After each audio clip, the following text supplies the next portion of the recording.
अगर आप भी केंद्र सरकार के कर्मचारी हैं या पेंशन भोगी हैं तो जल्द ही एक बार फिर से आपकी सैलरी और पेंशन में बढ़ोतरी की संभावना है, क्योंकि एक बार फिर से जुलाई का महीना आपके लिए खुशियों की सौगात लेकर आने वाला है।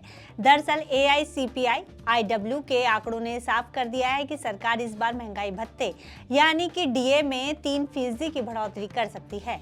यानी जो DA अभी तक हाल ही में बढ़कर 60% हुआ है, वो अब एक बार फिर से बढ़कर 63% हो जाएगा। लेकिन ये 3% आपकी इन हैंड सैलरी पर कितना असर डालेगा? क्या 8वें वेतन आयोग से पहले इसे एक बड़ी राहत के तौर पर देखा जा सकता है? और सरकार इसका आधिकारिक ऐलान कब करेगी? आइए इन सवालों के जवाब जानते हैं इस वीडियो में। नमस्कार, मेरा नाम है गुंजन मित्तल और आप देख रहे हैं मनी 9।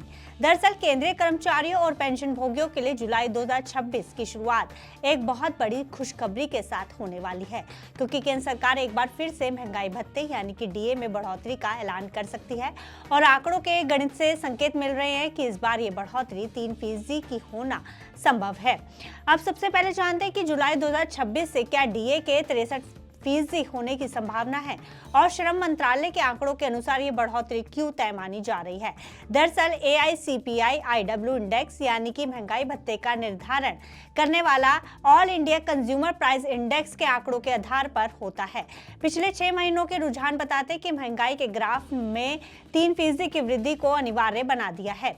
वहीं मौजूदा स्थिति की बात करें तो अभी केंद्रीय कर्मचारियों को 60% की दर से DA मिल रहा है, जो जनवरी 2026 से प्रभावी हुआ है, लेकिन जुलाई 2026 से बढ़कर 63% हो जाने की पूरी संभावना है। अब इस बढ़ोतरी का आपकी इन हैंड सैलरी पर क्या असर होगा, तो इसे एक उदाहरण से समझने की कोशिश करते हैं। मान लीजिए किसी कर्मचारी की बेसिक सैलरी है 30,000 रुपए, 60% DA पर उसे मिलते हैं 18,000 रुपए, वहीं 63% DA पर मिलेंगे 18,900 रुपए, यानी मंथली फायदा 900 रुपए की बढ़ोतरी। वहीं इसे एनुअल इंक्रीमेंट के तौर पर देखा जाए तो साल भर में करीब 10,800 रुपए की अतिरिक्त सेविंग होगी।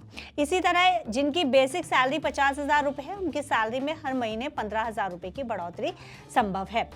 पेंशन भोगियों के लिए भी DR इसी अनुपात में बढ़ेगा, लेकिन बड़ा सवाल है कि आखिर ये 3% का आंकड़ा आया कहां से है। तो इसके पीछे है AICPI IW का खेल। सबसे बड़ा कारण है कि महंगाई का दबाव, खाने पीने की चीजों और रसोई गैस की कीमतों में आई तेजी के कारण इंडेक्स के अंक बढ़े हैं। दूसरा है श्रम ब्यूरो का डेटा।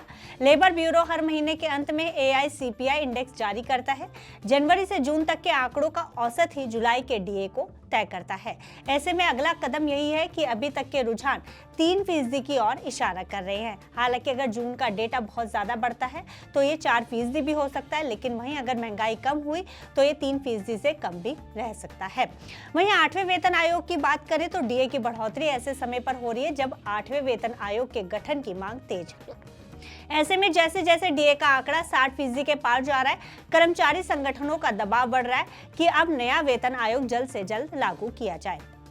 ऐसे में DA को बेसिक सैलरी में मर्जर की चर्चा जोरों पर है। चर्चा ये है कि क्या सरकार DA को बेसिक सैलरी में मर्ज करेगी। हालांकि अभी तक इस पर कोई आधिकारिक पुष्टि नहीं हुई है, लेकिन 63% DA के होने के बाद ये मांग और भी तेज हो सकती है। अब बड़ा सवाल है कि इसका आधिकारिक ऐलान कब होगा। तो आपको बता दें कि आमतौर पर सरकार जुलाई के DA का ऐलान सितंबर या अक्टूबर के महीने में, यानी दशहरा दिवाली के आसपास ही करती है। ऐसे में भले ही ऐलान देरी से हो, लेकिन ये लागू 1 जुलाई 2026 से ही माना जाएगा। यानी आपको पिछले महीनों का पैसा एरियर के रूप में एक साथ मिलेगा। जैसे हाल ही में DA में 2% की बढ़ोतरी हुई है, जिसके बाद DA 58% से बढ़कर 60% हो गया है। वहीं भले ही इसका ऐलान अप्रैल में हुआ हो, लेकिन इसका एरियर जनवरी 2026 से ही कर्मचारियों को मिला है। तो कुल मिलाकर महंगाई के इस दौर में 3% की वृद्धि केंद्रीय कर्मचारियों के लिए एक बड़ी वित्तीय राहत साबित होगी। 63% DA का आंकड़ा न केवल आपकी आज की सैलरी बढ़ाएगा, बल्कि आपकी भविष्य की ग्रेच्युटी और अन्य भत्तों पर भी पॉजिटिव असर डालेगा। ऐसे में देखना यह है कि अब कितने % DA हाइक पर सरकार अपनी मोहर लगाती है, ताकि केंद्रीय कर्मचारियों और पेंशन भोगियों को महंगाई से निपटने में मदद मिल सके। फिलहाल इस खबर में इतना ही। आप बिजनेस से जुड़े अन्य खबरों के लिए देखते रहिए मनी 9।